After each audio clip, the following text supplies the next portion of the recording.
Hello, welcome to TrueHoop with me, Jarod, Hector, and Coach David Thorpe. How are you, sir? I'm not in LA anymore. You are not in LA. I am home. My twins are home for a few days anyway. Yeah. The kids are back in town. Mother's Day coming up. Yeah, we got Mother's Day coming up. You guys did some movie watching over the weekend. We did. You told us a great story about your brothers and Kentucky Derby. An old friend of his winning the Kentucky Derby. Yeah. Listen, it's wonderful time of the year. We got playoffs happening. Good for sports. The Rays are rolling. Rays are playing very good. I try to watch a little bit each day just because I don't really know the game all that well. I mean, I played a lot of baseball growing up and I coached a lot, but this is another level. Mm-hmm. And it's nice just to be an average fan. Yeah. I don't lose any sleep when they lose a game. It doesn't happen very much anyway. They're amazing. Well, that's funny that you bring that up. Because I feel like that's, I've gotten to that point in my life as well. Largely because of what I do for work now, but also just as you age and mature. When I was in my teens and early 20s in college, like living and dying with losses, dude. Yeah. Like it would ruin the day if my team, particularly like football, when you have less games to play. So as big Florida Gator fan growing up, right? College football. I'm like, all right, national championship year. If we lose a game, the day is ruined. And I'm just like, at some point, I was like, what? Who the fuck cares if they lose a game or not? Like, what? Why is my day now over because people I don't know lost the game? All right. I have the same story. Actually with the Florida Gators and your beloved city. When my wife turned 30, right around there, I surprised her with a trip to New York City. Mm-hmm. I don't think she had been to New York City. I don't remember anymore if it was this trip or a different trip. But either way, I told her to pack. It was October. I told her to pack warm. It was actually later than October. I told her to pack warm clothes and cold clothes. I didn't want to know where we were going. Mm-hmm. And so we get to the airport. Only when we got on the plane did she know we were going. And we saw Stomp. We saw we didn't see Rent. We saw that before. Smokey Joe's Cafe on Broadway. Mm-hmm. Went to Gotham, amazing restaurant. Mm-hmm. And on the we stayed in a nice hotel, but there's some of these hotels, especially back in the this was in the 90s. The rooms were very small in New York City. For sure. Yeah. And so, but whatever. I made this amazing, gorgeous woman on her birthday trip to New York City watch an Alabama-Florida football game. We were number one in the country. And a guy from Tampa, a longtime NFL player named Gerald Jackson. Yep. I coached some of his teammates in high school. They won a state championship in basketball. He fumbled the punt. We never should have fielded the punt. Mm-hmm. Alabama recovered it, scored on the final play of the game. We lost, and it destroyed me. And that was the night we saw Stomp and that was during the day. But I made this woman sit with me and watch it. I'm like, what am I doing? That was it. I quit. Yeah. I'm like, I'm not doing this anymore. I'm in my 20s. Nearing 30 probably. Yeah. Oh, no, I was definitely over 30 because Chrissy turned 30. So I'm older than her by a couple of years. I quit. I'm like, from now on, I don't care about I don't know these people. I root for people. Right. Yes. Not for teams anymore. I mean, I want my mom and my brothers to be happy when the Gators win. That's fine. But I just root for people. Yeah. Yeah. And I think that's the beauty of what we do now, right? Like you make so many relationships in this business. So that's what I want. So guys that I meet around the league and whatever, I want them to do well. Whether their team wins or not, I'm like, whatever. I want it to happen for them. Yeah. If it's a player that I'm helping or a player I care about, I get stressed a little bit if they're not doing well. If it's a player I'm helping, it's bad. Like you don't want to be in a room with me when they fuck up. Like one of my guys yesterday just committed a really stupid fucking foul, and I didn't break the TV or anything, but don't sit with me at a Florida State basketball game. When you're watching Max, we have to turn the volume off. We play Sade music and settle me down. I like it. And if it's a nighttime game, even during the week, I might have a cocktail just to chill out, David. You're not coaching the team. Yeah, I'm looking forward to when he graduates. Forget for once and for all. And so then you're done. No more of this. I don't have to worry about college sports anymore. Yeah, but I don't know how fans do it. I don't like the roller coaster. Yeah, you like the merry-go-round, right? Like it's just the highs and lows are just too much. Like it really. I mean, yes, I get the joy. Like when you win, it feels so good. But man, it doesn't feel good to me. That's the problem. Yeah, you go on NBA Twitter and you're like, God, you guys it's like so funny. We talk about them all the time. It's like Warriors Twitter. You guys have won fucking 4 titles. Like, why are you angry about right? Whatever. People are calling for Kerr's job. Yeah, it's like, come on, man. Fucking Sam Mitchell. Come on, man. So yeah, I said forget it. I want no part of that anymore in my life. But we are lucky that we are in this business. We get to watch amazing playoff basketball. David, we had some great games on Sunday, and we're going to start with the nightcap game. The series is now tied 2-2. Phoenix winning both their games at home now. They head back to Denver for Game 5 on Tuesday. The headline, of course, from the story is Devin Booker and his assault on the first 9 games of the playoffs. When you said assault, I got confused at first. Yeah, his offensive assault on the game of basketball. 36.8 points per game, 7.4 assists on 62, 51, 87 shooting splits. His efficiency numbers are 67 effective field goals and 71% true shooting. I mean, he is on a heater. In his last 2 games, he's missed 9 total shots. And scored. Right. And scored 211 points. Right. Yeah, right. A billion D points. Yeah. I think, and we talked about this. And by the way, we'd be remiss if we didn't mention KD as his teammate in this.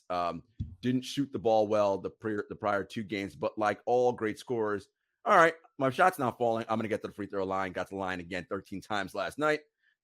He's rebounding the ball well, 11 boards last night, 6 assists. Averaging 38 and 5 in these playoffs, right? So definitely not chopped liver. Not quite the usual efficiency we're seeing, but still finding ways to impact the game and defensively help side blocks, do amazing things. Chris Paul being injured, I think, is such an interesting thing for this team. We talked about it on our call this morning because we love Chris Paul, the point guard. We think he's incredible, but Chris plays at a certain pace. And that pace plays into what the Nuggets want the Suns to do on offense. But with Booker, off makes, off misses, they're just getting into their stuff faster and quicker. And it's really helping this team, and it's super juicing them. And I think it's really about the evolution of Booker and what's happened with this game, Dave. You remember early in his career on those 18 and 20 win teams, he was a de facto point guard in many ways, and they were bad, but you always talk about reference points with players. Well, he got points, right, of learning this shit ain't working. Like, I need to be better at this thing. I need to be better at pick and roll. And then, of course, having Chris Paul be here the last few years, playing alongside that guy and learning from him, I just think what we're seeing from Booker has just been masterful these postseason. And we lose track because he's been in the league so long, came in at 19.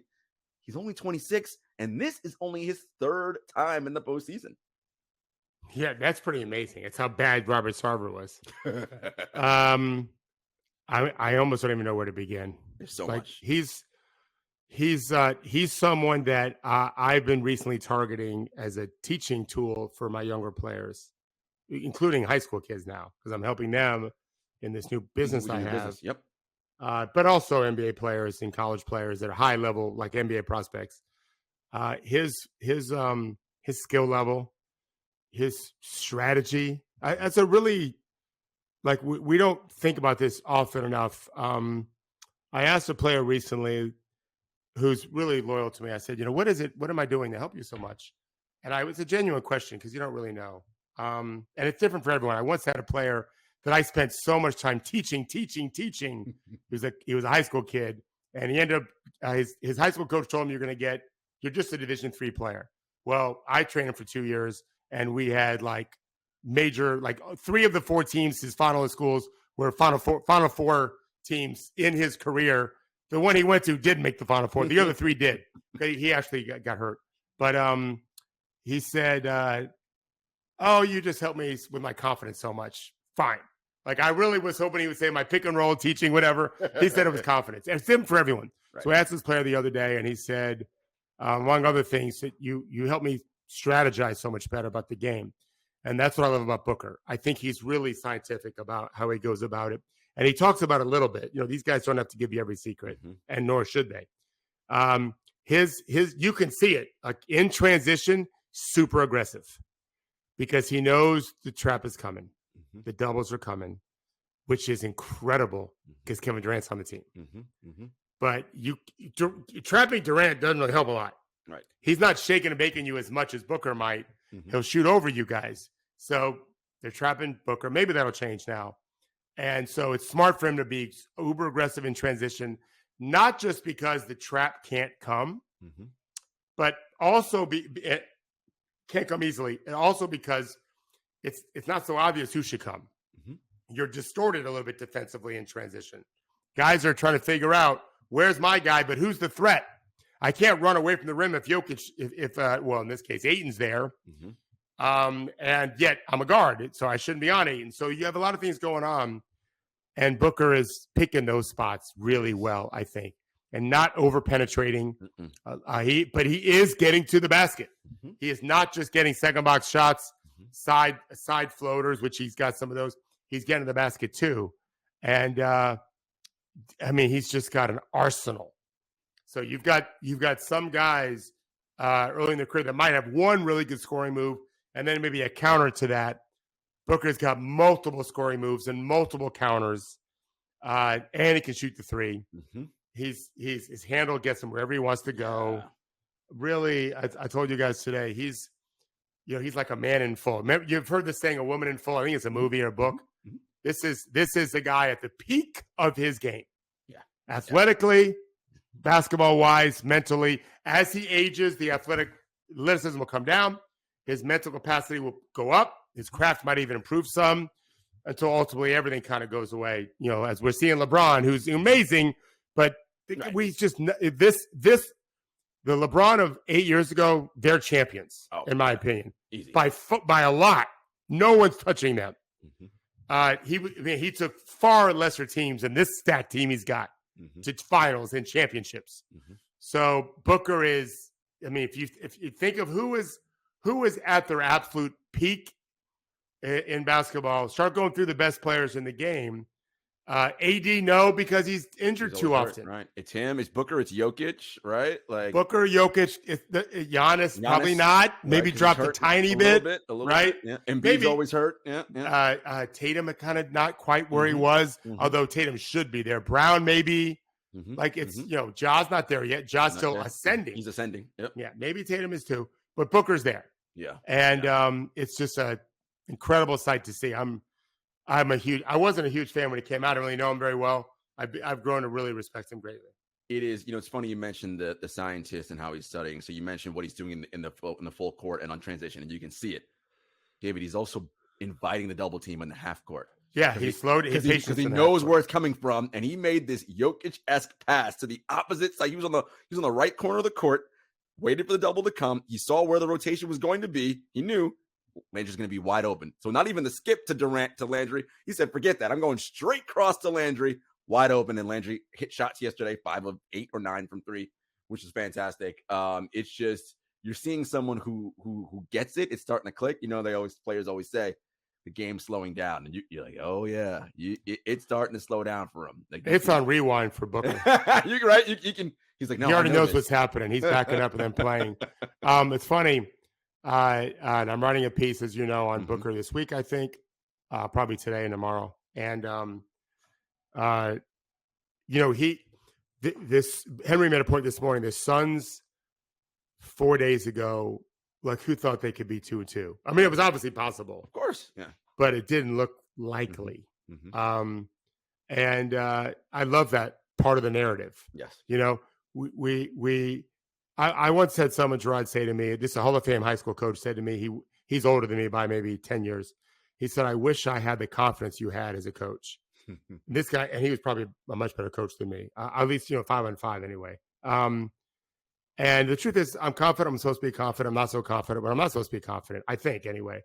I don't know what's going to happen in these playoffs. Right. I have some ideas as to what might happen, as opposed to maybe the average fan who may not even know that. But there's a lot of so-called experts out there who just are sure of this and sure of that. And right. Like, no, it doesn't work that way. Yeah. Like there is no black and white in this. There's so much gray. Landry Shamet? Yeah. Like, really? He was getting no minutes. Right. He was getting 0 minutes. Right. This is my point. Yeah. There's so many variables, and the team that can maybe find a rhythm and stay with it has a big advantage. It helps to have Booker and Durant. For sure.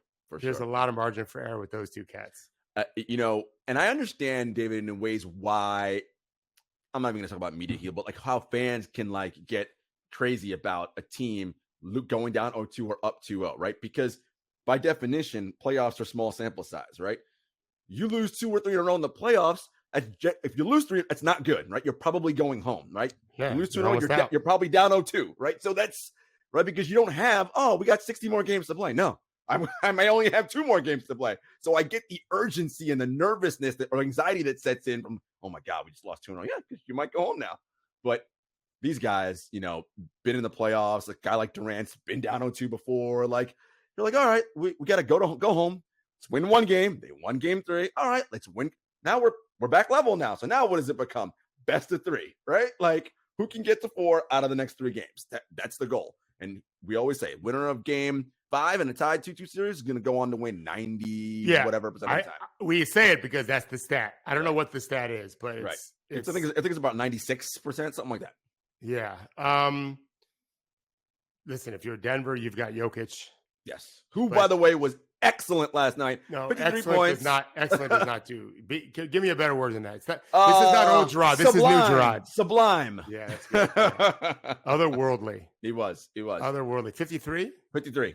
And the shots he was making, and a point you made up was Durant's commentary about him in the post game. He's like, I kind of don't like when Jokic makes shots because you think, it's so unorthodox. Left hand, it's going to miss. Fuck, it goes in. Like, he was really complimentary of him, yes, right? Very complimentary of him. Well, greatness knows greatness, right? Hey, Dylan Brooks, like, it's okay. It's okay. It's okay. I always, I may have told you this story once before where I was coaching a very good high school team. We had won like 17 straight games, and we were one of the best teams in the state. We were playing in a tournament. On the road in a neutral site, but in the city of a team in Orlando that we were playing, and a bunch of our young cats were just like talking so much noise about this other team, who mostly had white players. They were a very good team, and our best player, who had been around the country competing at the highest level events, he's like, "You dumbasses! Like, it don't matter. Right? These dudes can ball. I know these guys. Some of them played the circuit with me. Like, no, these guys can really play. We'll be fine. Well, we got beat.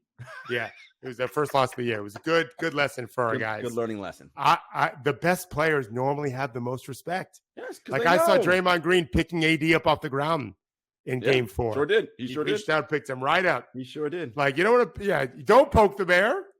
Why? Why would you do that? I mean, Durant talking about Jokic is like, look, that Jokic Murray 2-man game is almost unstoppable. We know we're not going to shut them guys down. I didn't hear that. Yes, part. He's like, we're not going to shut those guys. You're just not. Yeah. But it's blackjack, right? You have to figure out, okay, what can we take away? What can we get an advantage here, there? You're trying to deal as many 16s as possible. And you know that even at 12s, 13s, 14s, these guys are going to draw the right card plenty of times. This isn't the Charlotte Bobcats. Right. They're not the Hornets, the Pistons. Yeah. No. That's what I always say, right? You're not playing those crap teams. These guys are awesome. Jokic is a 2-time MVP for a reason. Like, he's really good at basketball. Should have been 3-time, but that's a whole separate. Should have been 3-time. But, listen, happy for him being it wasn't like they gave it to some bum. Well, if any one of those 3 guys won it, as we said, we're like, okay. Like, they were excellent this year. A final point I have about Booker, and I just love it. It's a story I bring up all the time, but it's the one you told me about his workout. And, you're playing King of the Court or whatever the game is. And, all right, Book, we got to work out these other guys, though. So you got to get off now. He's like, fuck that. You said you get off when you miss shots. I haven't missed. I'm staying. Like, look, every guy in the NBA is competitive, right? You're not going to make it in this league if you're not. But, David, I think that competitiveness, the early losing and the lessons from that, he carries himself, David, in such a mature fashion. Look, it's very odd to say on a team with Chris Paul and with Kevin Durant, who's historically the greatest player of those 3. This is Devin Booker's team. And he's acting and comporting himself like it is. And KD's like, yeah, we're rolling with Book. However Book leads is what we're going to do. And I think that's an important step for, again, he's young, 26, for this 26-year-old young man to really experience in this league. Yeah, KD reminds me of Curry when KD was there. In fact, I think KD learned a little bit. Not that KD, he was the newcomer in both situations, but he's the better player. For sure. Although Booker's playing better right now. Not by a lot. I think Curry taught KD, like, there's a way to do this and still eat all you want. All you want. And KD's so gifted at that. And Booker has handled it well. Yeah, I mean, so far anyway, Denver's helped him by not making it hard enough on him, probably. Let's talk about that. Nuggets. So, Monty, surprisingly, we said all year, Oh, that number 5 starter. We're like, yikes. What are they going to do? Josh Okogie, Torrey Craig. And honestly, whatever Monty decided in that 5th spot, you're giving up one side of the floor for the other, right? For the other, right. So, okay, Okogie can guard, but he cannot make a shot. Craig can hit shots, can't guard as well as maybe he once could. And so this was your challenge. Monty said, screw that. I'm going all offense today. And that helps because now with the space, you can't just leave Landry alone. Landry will make open jump shots. All right, that's one person now away from the corner and spacing. And I think that's what most fans that I think don't realize, David, because these guys are so great. A guy like KD can hit shots in crowds but it's better to play basketball in space. Yes. Like you want space. Yeah, for sure. Especially for anyone that wants to have a chance to drive. And Durant, as you said, Phoenix after game 2, it just hadn't been shooting threes or free throws. And so KD is probably their best free throw magnet. Ayton's not. Booker, to some degree, is, but he's small. And he's not super athletic. No. He's just crafty. So normally Kraft can draw fouls, but sheer power and athleticism draw more because guys just have to grab you and whatever. It really happens all the time. So they've kind of found a way to mesh. And Monty, it worked out this time. If Landry doesn't play as well, you got to keep rotating guys. At least they've got some. Cleveland couldn't find a guy to play the 5th spot for them. They put in Terrence Ross. They put in like just anybody who can shoot and create a little. That's someone the defense has to honor. Shoot especially. Yeah. Literally, that guy's in the game. I don't even care. Turn around. Right. I'm not worried about him. And this helps. And so now you sound like AD. We'll talk about him in a minute. Oh, JaMychal Green. Yeah, whatever. I'm not going out there. In these 2 games, I thought Malone did not go to his bench enough, and he could have probably done some other things. I wonder, too, you win your first 2 games at home doing what you do. That lull you into a sense of, what we got is fine. It's just going to keep working, right? You always say, just because it worked in game 2 doesn't mean it's going to work in game 3.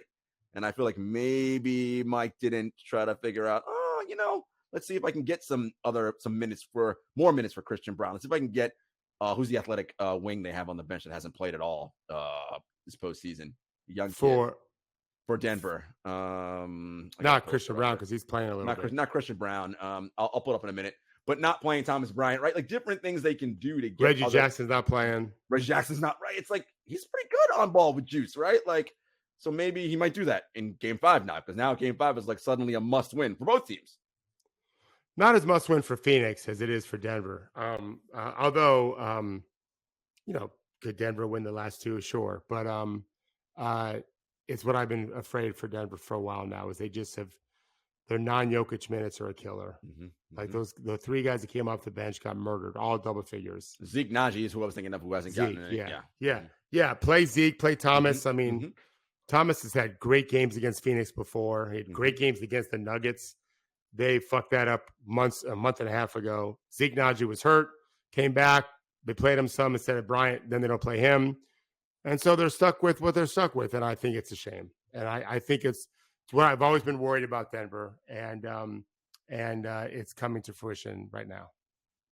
Yeah. You rightfully so. You said, okay, let's, Malone. And I said at the beginning of the season when we did our beginning of the series, when we did our preview, I said this is going to be a coaching series. Which coach makes adjustments, does different things, right? Neither, to me and my eyes, are great at it or do it a lot.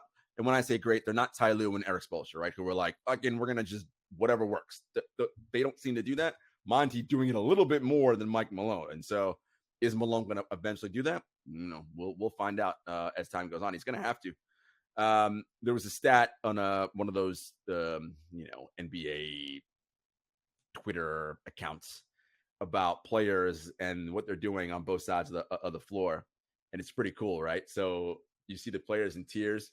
Devin Booker is all the way to the right by himself on Devin Booker Island, right? In like the highest tier of like playing well on both sides of the ball. Then the next group, Nikola Jokic, all by himself. And then, the names you start knowing.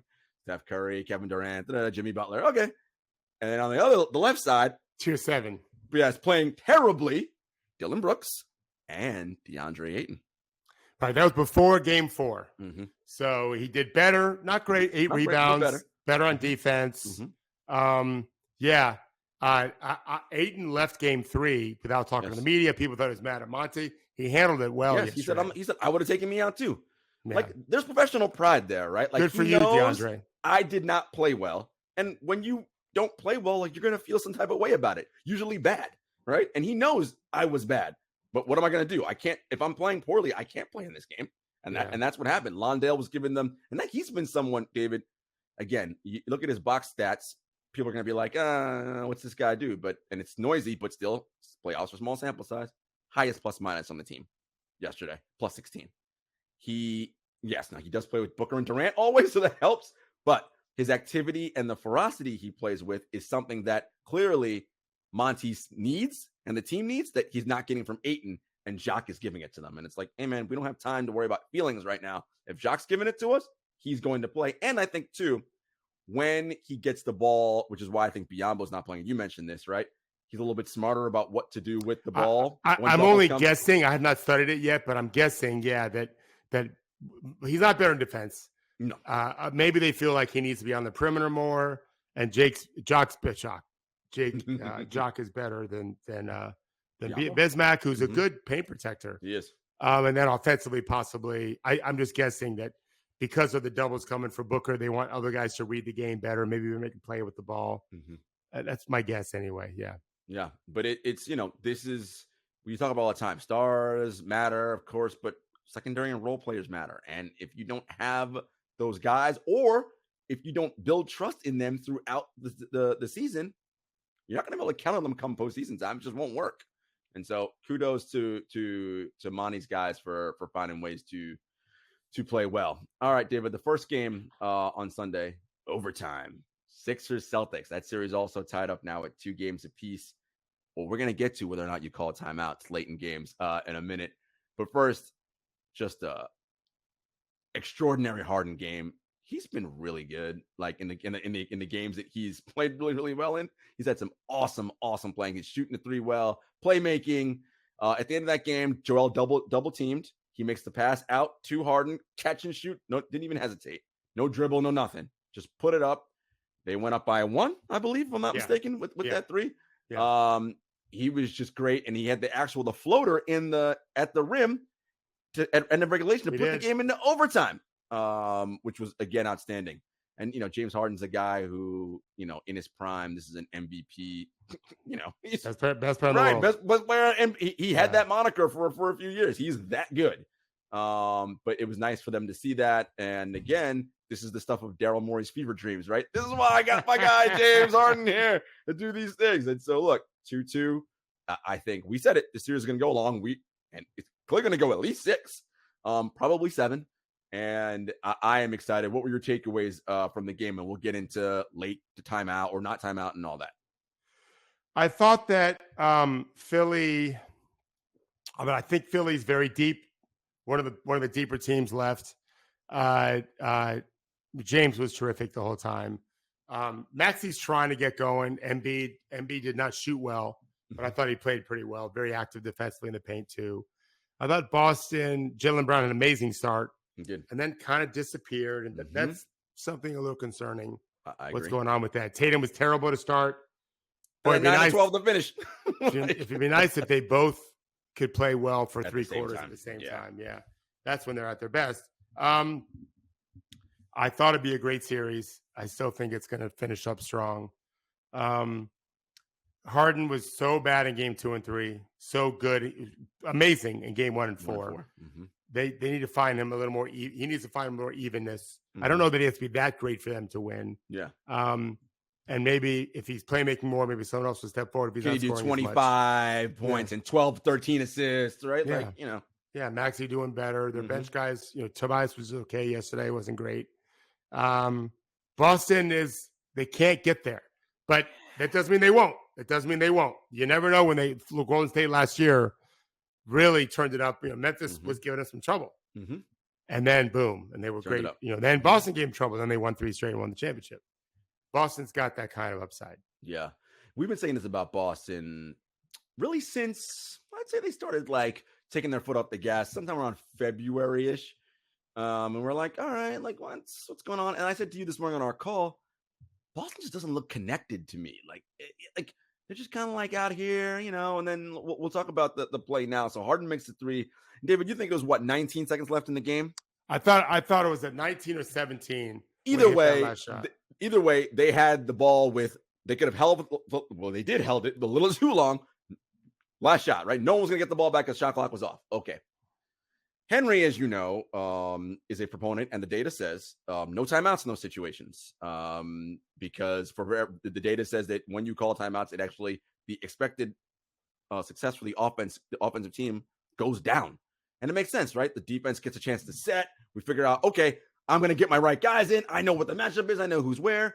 Randomness, which is what happens right after the ball's inbounded. Oh shit, let me go find my guy. And if you're racing and pushing the ball up, David always says, right? When you've got to think multiple things, it's danger time. Mistakes can happen. Yeah. Exactly. And that when you call the timeout that allows for less mistakes, because you know this is who we're running, we're switching screens, we're doing whatever it is you're told to do, you know what to do.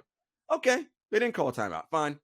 They're running. All right, Tatum's got the ball. And they just, to your point on the call this morning, no sense of urgency, right? Like enough time, 19, but like you got to still move with some verve and some pace. They actually run a decent action, right? And a screening action, get the ball. Tatum said in his post game, I probably should have gone a second early, and I didn't with my move, right? And so he admitted, I should have done that. They actually got the ball to Marcus Smart, and he ended up making the shot. It's just, it would have been cold if that counts. Like that place was rocking. Harden hits that three. Yes. If Smart got, I thought it was not good live. Yeah, so did I. But I've been wrong before. And turns out it was a couple of tenths of a second late. Yeah. I think that, well, first of all, Smart came down the court and stopped. Right then, I would have called the timeout. Because now, the only thing the timeout gives them is a chance to put in their defensive players. They had a bunch anyway on the court. Right. Smart was on the court, Derek White's on the court, Tatum and Brown on the court. Like, what are you doing anyway? Right. Because the advantage of the randomness that you're talking about is mitigated when you stop. And he stopped. So the clock's ticking. You're not sure what to do. They can organize, right? They can organize defensively. Yeah. Because Smart stopped, then gave to Tatum. He stopped. They could organize again. And Tatum actually, I thought, should have shot the ball. Yeah. Yeah. He just did. Embiid wasn't that close to him. He could have got it off. I mean, maybe 35% shot. But better than a 0% was too late. It would have been, if he could have gotten the shot off, right, and B would eventually rotate, it would have been, what, a second box jumper, maybe? It would have been just outside the second box. Okay. He could have stopped at 10 feet or so, which is outside. Make that, though. That's for sure he can make it. Embiid wasn't close. And if he leaves, ideally to me, first of all, you want to shoot as fast as you can when you're down one. And he gave a chance to tip and foul. Yes. So that was over as soon as Smart stopped. Now you're just hoping to get a shot off, and they didn't. But if you want to get a shot and a chance for a tip, especially off a drive where you draw Embiid over, and now there's a chance to get the tip with the help. And it just didn't happen. And I learned from it, guys. But still, you lost a chance to end the series almost. It wouldn't be over, but close. Yeah, 3 And now. Now to me, it's not anyone's series. I think Boston's a slight favorite, but by all means, Philly can win this. I mean, yeah, once it's 2-2, right? We know this. Anything can happen at this point, right? And clearly you want to win that game 5, go up 3-2, because now the pressure is all, like, they have to win 2 straight, right? Including one on the road. And then if you're the higher seed like Boston is, right? The pressure of, well, shit, we're supposed to go back and win the finals this year. Now we might even get back to the conference finals, right? Those little things matter, and that'll start impacting them potentially in some ways. I'm with you. I think that this series is still going to be exciting. Like because Boston still has that gear to get to, which they haven't yet, where they can just really turn it up. And it's like, Tatum, Brown doing their thing. And I did, post game, and it's nothing, I don't want to make a big deal about anything, but I just, Jason Tatum was asked, how do you get Jaylen Brown more involved? He's like, maybe he's got to push for the ball more, or we got to be more. It's just, the two of them, when they talk, don't sound like they're two stars, like in sync, right? It's like, yeah, we got a thing going. Like the way Nikola and Jamal Murray talk after a win or a loss, right? Like the way Steph and Draymond, like they don't seem to be in sync. And again, I'm not out here saying that they have friction or not. I'm not saying any of that. I'm just saying for a team that wants to win an NBA title, its two best players don't seem to be simpatico and dancing to the same beat right now, and that's concerning. I think you're saying you're suspicious. Well, listen, I am. I spend enough time around Henry. I'm gonna get suspicious about everything. I'm suspicious. We'll see what happens in the offseason. Yeah. What's ironic is the sports fans in Boston who have clamored for Jaylen Brown to be All NBA, the more influential ones, the guys on podcasts, whatever, they're clamoring for him to get All NBA so that the Celtics are the only ones that can pay him. Right, correct. So that he stays. He might not. And that's ironic only because it may not. Well, no, he may. The irony would be if he and Tatum end up not really. They just want a divorce. Yeah. And I'm not saying they do. Right. Last year we wrote an article that no, everything's fine. Tatum's just missing shots. Right. But it would be ironic if it turns out they keep him because of the Supermax, and they don't want to be together. Yeah. It's just a little off. And by the way, your 1 and 2 guys don't have to be best friends to win a title. We've seen plenty of examples of that in history where it doesn't matter. Okay. But maybe, he wants some different things there. And by the way, I do love this. You're big on accountability. Brown said after regulation, the Harden catch and shoot 3, that was me. Bad read. He's like, I should not have doubled down at that moment. And I like that. He was like, oh, no, that was my bad. I'm a big Jaylen Brown fan. No, he's fantastic. All right, guys, quick commercial break, and we will be right back. All right, David. The other series, game 4, is tonight. The Lakers have a 2-1 series lead after a beatdown in game 3, which didn't look like that was where it was going. Golden State had a 13-point lead. I don't know. It was, I don't remember 13. It was 40-29, 8 to go second quarter. I don't remember if they scored again, maybe 42-29, but yeah, they were up double figures in the second quarter. And I was like, not looking good, Lakers. Warriors are going to come in here, take this, and go up 2-1. And then smoke out. Yeah. AD was doing some things. Bron was doing some things. You talked about on our call this morning about how, LeBron, obviously he's 38, so he can't rev it up all the time. But when he does decide to rev it up, that engine still runs pretty hot. He can still chase down some balls and do some amazing things. He just can't do it all the time because he's an old man. And we'd be remiss if we didn't point out the play that everyone's talking about where he wanted to chase down and he had to jump into the stands and run up the tunnel. And as David said this morning, us old guys know what that means. He can't stop on a dime. That's why he has to keep running. And it's like, yeah. And when you're a young person, you can easily just and pull up. Those brakes those shocks, they are worn, man. And of course, the foot, as we suspect, probably needs surgery. So it could be it too. He cannot. He has to keep going and then slow himself down as he goes in order to stop moving. And that's a lot of weight to slow down, right? Like he's a big man. But I was impressed with the Lakers, and at this point, and this is a compliment to you. I'm no longer impressed by your basketball knowledge because you're very knowledgeable. So when you say things now, I just believe you. You said, guys, the Lakers roster prior was pretty good. This one that Rob Pelinka got, even better. Like, this ain't the problem. The roster is fantastic. And David, their depth, Dennis Schroeder, D'Angelo Russell, Austin Reeves, of course, Rui Hachimura. Like, I thought Rui would eventually all right, this guy's going to start missing shots again. Not. Like, that percentage is just better than what he's been shooting all regular season. This roster is very, very good. And if LeBron and AD, through duct tape, silly putty, spit, whatever, if they can just hold it together and not be Mr. Potato Head, this team could possibly win an NBA championship. Am I crazy? No, not at all. They're super deep. D'Angelo Russell's been amazing the last couple of games. My favorite play of the weekend was the Warriors have some kind of driving action. AD goes to help, and D'Angelo Russell blocks out Looney hard.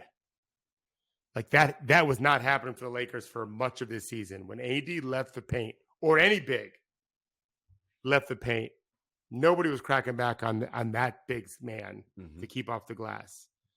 And no surprise in the playoffs, they've locked that down a little bit better. And I've given Darvin credit for that.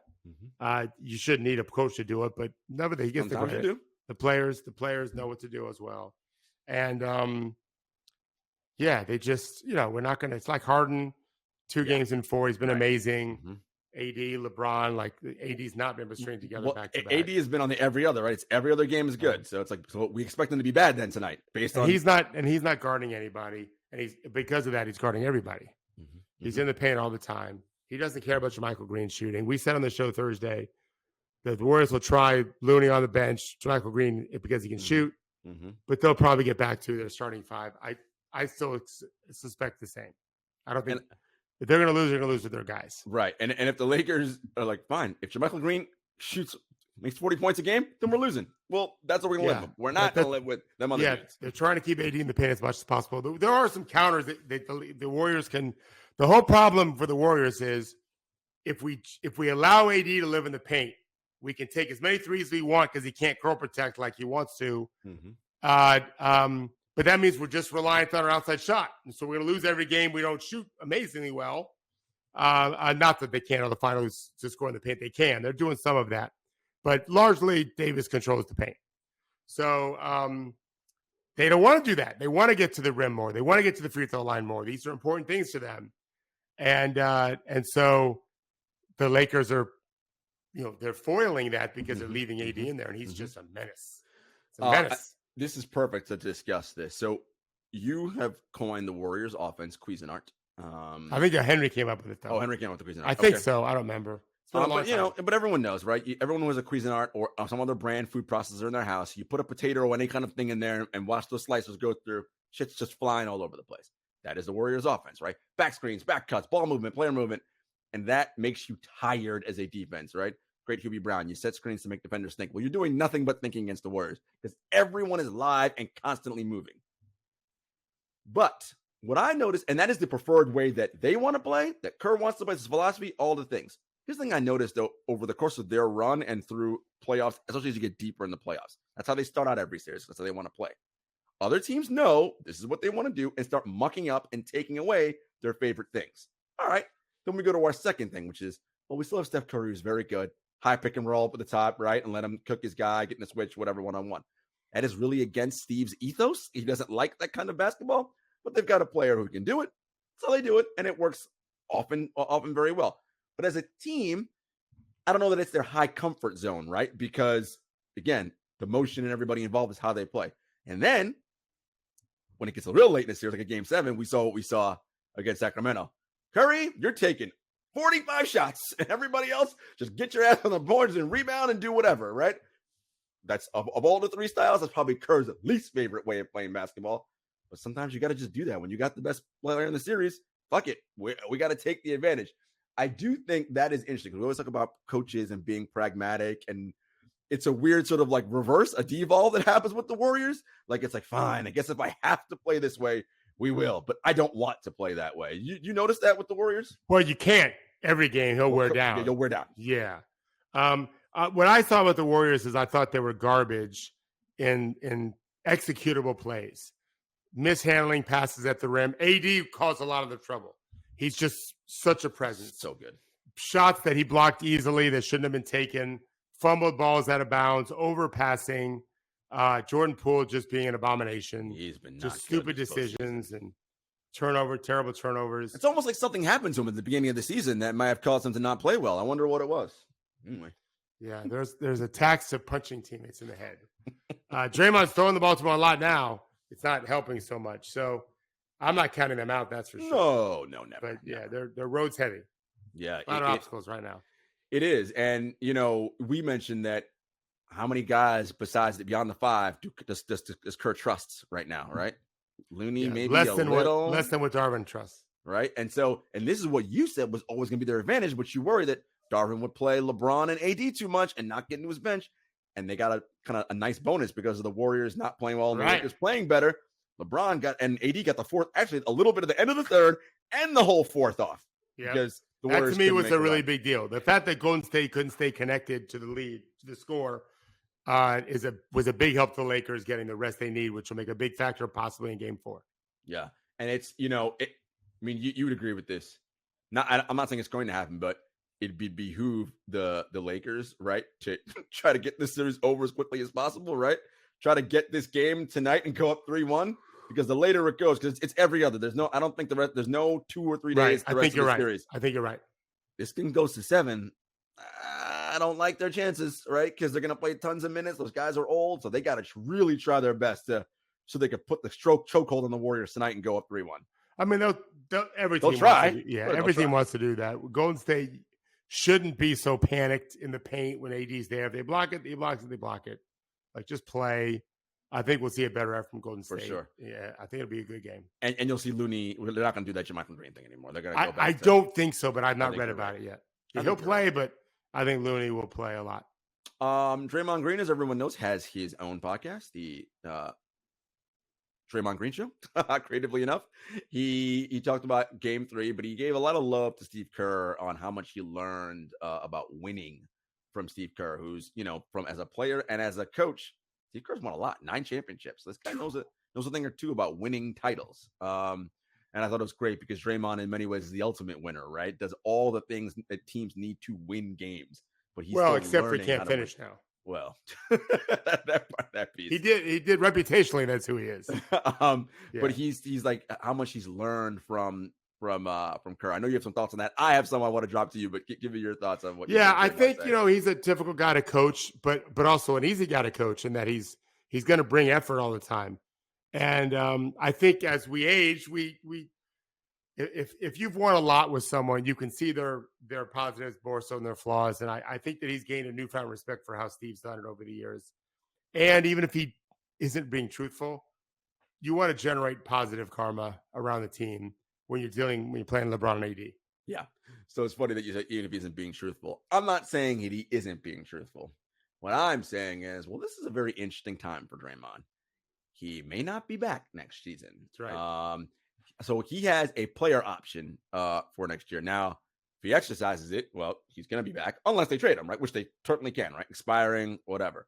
So how much of this is like either engendering goodwill, like, no, guys, I still want to be here, and or saying my goodbyes. This has been a great time. Like, whenever the season ends for us, this is probably going to be it for me here. So that's what I'm watching, because there's going to be changes in San Francisco, regardless of what they do this postseason, that involve Dre and most likely Klay Thompson. So we'll see how that all plays out. That's how I read it anyway.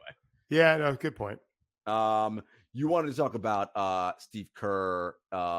He had comments earlier in the postseason about Giannis, when Giannis talked about there's no failure in sports. And Kerr had a nice, he's how lucky we are as a league to have a superstar like Giannis, right? Someone who could be the face of the league with that kind of humility and perspective on where we are and what matters in sports. And I know that matters to you so much because we always say, right, coaching first in the business to inspire, right? Like that's, X's and O's and play matters, but none of that's going to matter if I can't inspire the person across from me. Well, I've never served in the military, nor should I probably ever do so. And so I don't know what life and death situation means when there's an enemy. Like, I've been in close calls of dying, like in car wrecks and whatever, or near car wrecks, some very scary ones. But there wasn't the other side trying to kill me. It was just an accident. War is crazy. I don't know how people perform under pressure of death if they screw up. Right. This isn't that. And I really think our job as coaches is to get players, build an environment where they can play the best they could possibly play. And so I don't think by setting up an example of it's win or we're dead is helpful. Yes, I don't think that's the case. Mm-hmm. And I think Giannis is basically saying that in a sense, that you can call the season a failure if you want. People I respect, like Zach Lowe, said it was a failure. Mm-hmm. You can label it if you want to. Giannis, it doesn't make sense for them to label it. It only adds angst to the whole situation. And only adds the stress. game's hard enough as it is. I don't need more stress. Right. At the end of the day, like, is he going to remember that series against Miami? Yes. Of course. Is he going to remember other series more? Yes. I like that Steve Kerr jumped on it, because his job is to create that environment for many players play as well as possible. Everyone's rowing the same way, the same time, and all of that. Mm-hmm. And recognizing things that Giannis said that have value, I think will help with that. Well, we talk about Kerr a lot and his, how he's one of the better coaches in the league. And so much of what he's brilliant at is EQ, right? His emotional intelligence and just that impact of that influence that he has right now. Of course, he's a veteran team that's won championships, so that makes it a little bit easier. But still, Draymond is a difficult employee, as we've talked about, right? You've got a young guy in Jordan Poole and Jonathan Kuminga who want minutes and who want to do different things, right? Yep. So, and again, his basketball pedigree comes from, right, Phil Jackson and Greg Chief Popovich, 9 rings, right? Chief 11 rings, Chief 11 rings, Chief 11 rings, yeah. So he's taking bits and pieces from both of them and figure out and merging in with his own philosophy, his ethos, and how he inspires and leads. And I think this is the part about it that I think fans don't often see. They just think, oh, coach, call the timeout and drive and play. Sometimes it's that, but sometimes it's just, hey, man, I think everything's good. Remember to breathe right here, like he said to Steph in Game 7. Probably going to get you maybe 2 minutes here, but, just breathe. Okay, like, what the fuck are you going to tell Steph Curry? He already know. He knows. But just, oh, by the way, you might forget this because you're so locked in. Just breathe. We're going to be good, right? He's not making it seem like, okay, don't worry. If we lose this season, it's a failure. Right. Or, oh, my God, I'm not going to rest you at all in the second half. I know it's going to be a lot. Like, what? Why am I introducing that into my conversation? All good. Breathe. I'll get you some moments here. We'll still call a timeout here. No problem. Calm. Because these guys, I can only imagine what it's like on the floor in a playoff game. The intense emotions going through your body and mind. Fucking crazy. Now I got this maniac on the sideline yelling and screaming about failures. Like, that's not helping. At least for me. If I was a player, I don't want that. It doesn't help me. Right. It doesn't help me at all. I should add, fuck Chief 11 rings. Well, yes. His off-court, conversations. Just not the old white dude. Just come on, man. Yeah, like you of all people. Not our favorites at you all. of all people. Come on. The other series, Game 4 tonight, Heat blow out the Knicks in Game 3. On our call this morning, David said, I'm just going to say the Knick. Because there wasn't a team of Knicks that were playing that game. It was a Knick. Yeah. It's one player. But David, we do one thing here at True Championship Bus. David emphatically said this morning, Knicks off the bus. They cannot win a championship. And I mean, I'm inclined to agree. Like, first of all, I don't think they have the top end talent too, right? Like, they don't have the guy to Julius Randle's good, and he hasn't been great this series. And Jalen Brunson, as good as he is, he's not that level guy. And then on the other end, they're just not playing that well, right? Like, so doesn't mean the series is over by any means. No, they can win the series. I still don't think they win a championship. Yeah, they're the only team that I don't think has a chance to win. Yeah, like I'd spread my money. I don't bet, but if I did, I'd spread over 7 teams right now. Yeah, and not the Knicks for sure. Nope. But what do you think for them besides just playing better? Which look, play better. Okay, because I think sometimes we try to get too. We gotta just fucking play better, right? Yeah, shoot better, defend better, rebound better. They rebounded okay. Both teams, I think, had 13 offensive rebounds last game. Their turnovers were okay. Stop fouling. That's the biggest thing. Stop fouling. He took like 20 more free throws. Game over. Yeah. It's like, stop fouling. Tall up, make them shoot over you. Stop fouling. Period. And, we talked about this last show, and I said how the Heat were a bottom three-point shooting team in the regular season, but they're like the best in the postseason. And the best last year. They reverted back to the mean last game. They shot poor. I'm like, you got to win that game. When they shoot 10% or whatever, you got to – no. For sure. And they still got blown out. Yeah. Yeah, this is a Spoelstra operation, a Jimmy Butler operation, right? He's like James Bond. Hard motherfucker to kill, man. Hard motherfucker to kill. He is. I want to talk about Jimmy and Tibbs. There's an article that Nick Friedel on ESPN wrote about, their sort of shared mutual, their relationship. Obviously, Tibbs has coached him in Chicago when they drafted him, coached him in Minnesota. And in the article, Nick said there's a word that Jimmy and Tibbs use with each other, and they both mutually use it. And, it's at the ethos of who they are in this relationship. Fuck. And it's basically just like, fuck you, right? But like, it is meant like in an endearing way, right? But it's also who they are as competitors. Tibbs, as everybody knows, is a grinder as a coach, right? Jimmy, grinder as a player, right? So, of course, it'd be natural those two would love each other, right? Because they just speak the same basketball language, right? They just compete, and do it hard. Really, I did not know this. Yeah. I'm not proud to tell you that speaks to my heart. Why you're not proud? I like guys who compete and play hard. No, what I mean is I have this inner like fuck you mentality. I think I told you I went to go see with my wife and our good friends Charlie and Mandy. He served in the Desert Storm. He's former went to West Point soldier, and we saw The Girl with the Dragon Tattoo, the remake, because the original one was based, I think, in Sweden, where or maybe Switzerland, wherever the movie takes place, wherever the book takes place. And in the movie, she's wearing a shirt that says "Fuck you, you fucking fuck." She's a badass. If you remember the movie, right? You saw the movie? I have not seen the movie. Oh my God, you have to see this movie. I will check it out. It's one of the most incredible. The story is I didn't read the book. My wife did, and she saw the European version. It was translated. Amazing. So she wears the shirt. So I just reacted. I don't remember this, but for Father's Day, my buddy Charlie's wife, Mandy, bought me that shirt. It's hanging very proudly in my closet. Fuck you, you fucking fuck.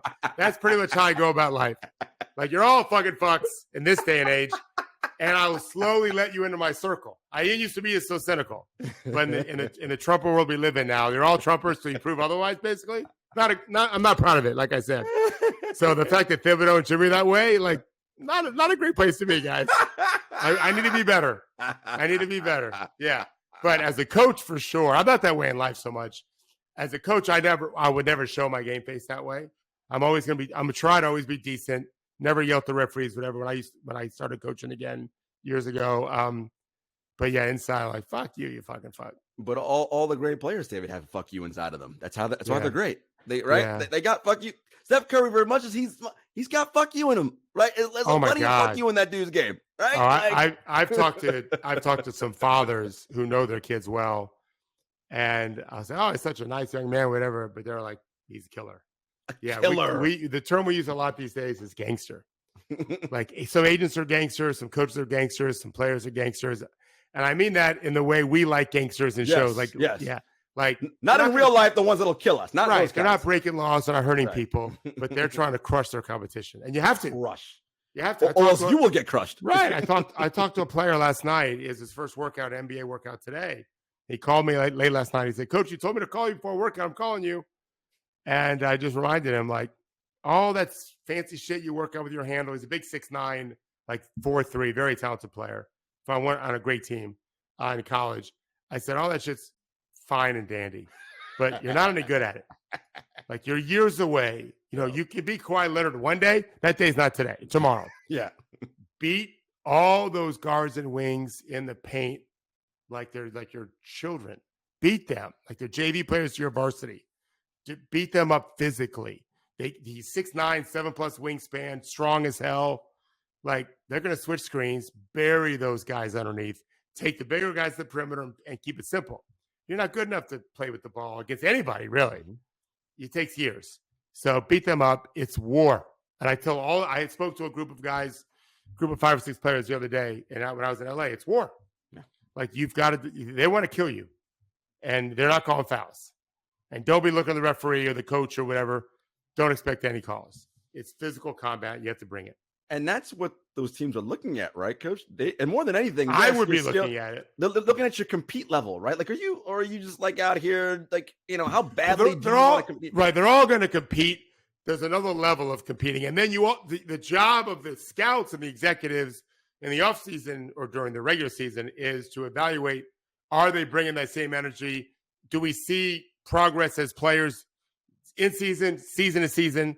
Because that shows the competitiveness to work each day. Mm-hmm. It's you know, Bobby and I used to always say there's a difference between a will to win and a will to prepare. You have to have a will to prepare, right? So the guys that have the will to prepare, you see progress, you see improvement, whatever. Mm-hmm. Mm-hmm. But ultimately, you got to try to beat the other guy's ass one-on-one. Yeah, that's how you have to look at it. It's ultimately the name of the game. All right, last thing before we go, Coach. A major announcement was made over the weekend. Bronny James has decided where he's going to play college ball in the fall. He's staying home, local. Actually, I do wonder, is he going to stay at home, or is he going to live on campus? I'm very curious how that's going to work out. I hope on campus for his. I hope so too. That's going to be a level of, you know. Well, listen, you can live on daddy's money if you want to. There's enough. Oh, no doubt. But I have a feeling LeBron is doing his best to try to say, go make your own money. Right. And which is good. I got you if you ever need it. Which he can, by the way, with NIL. I think right now he's already $4.5 million. He's like number 2. And like, so he's fine. Like, and let's be real. What is an 18-year-old kid making? That's fine. That's more than enough money. He's perfectly fine. Oh yeah. And he's got daddy's financial guys. And I mean that in a bad way, as we all do. Yeah. Yeah. Yeah. We all can benefit from he's that. going to SC. He's going to play for Andy Enfeld, right? Enfeld, Yeah, I'm friends with Andy. He's great. Oh, because he used to coach Florida Gulf Coast, he coached Florida State before that. So you know him well. Coach. Perfect. Yeah. Okay. Yeah. Because we didn't talk about this before the show. He's really good.